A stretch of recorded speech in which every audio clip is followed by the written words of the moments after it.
« 240 secondes enquête ». 120 secondes de plus pour approfondir un dossier exclusif de Capital. Ce week-end, 240 secondes enquête vous révèle comment Yves Saint Laurent est devenu un trésor disputé entre deux géants du luxe. Derrière cette marque culte, une alliance inattendue se joue entre L'Oréal et le groupe Kering. L'un cartonne avec les fragrances et le maquillage, l'autre peine à relancer la mode. Des milliards d'euros de ventes, des royalties XXL, des égéries très courtisées, Capital a enquêté.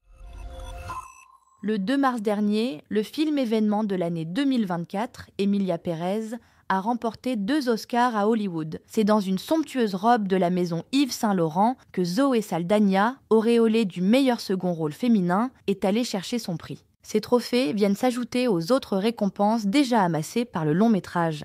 Et un joli coup de com' pour la griffe du groupe de luxe Kering, qui a cofinancé le film via sa société de production.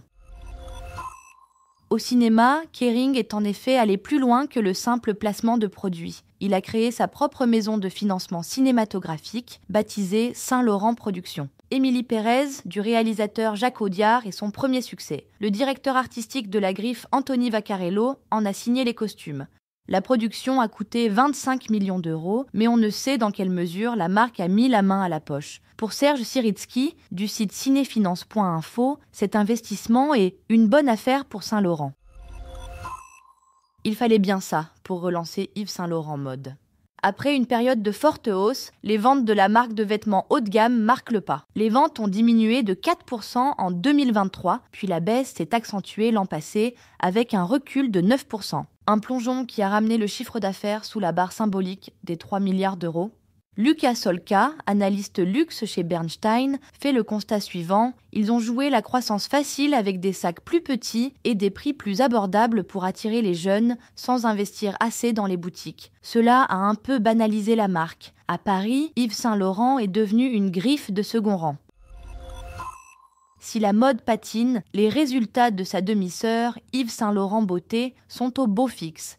Pilotée par les équipes de L'Oréal depuis 2008, la déclinaison parfum et cosmétique de la griffe de mode fait en effet un carton. Parmi les hits de la marque, on retrouve les parfums Opium, Paris, Libre ou encore le mythique stylo anti-cerne Touche Éclat.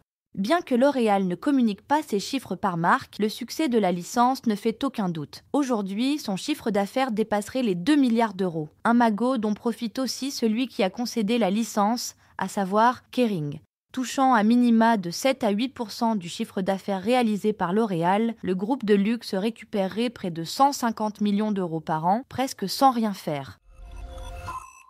Le recrutement de la chanteuse Dua Lipa comme égérie des parfums et du maquillage Yves Saint Laurent a permis à L'Oréal de marquer un point supplémentaire. Avec plus de 87 millions d'abonnés sur Instagram, la star britannique est une référence chez les millennials. Mais la nomination d'un nouveau directeur général chez Saint Laurent pourrait permettre à la branche mode de briller à nouveau.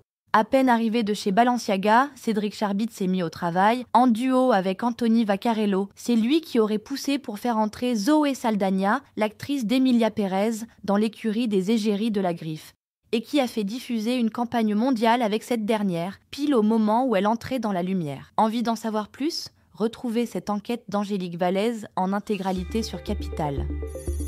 Ce podcast a été écrit par les journalistes de Capital et mis en voix par une intelligence artificielle. Abonnez-vous sur votre plateforme habituelle pour écouter un nouvel épisode chaque samedi.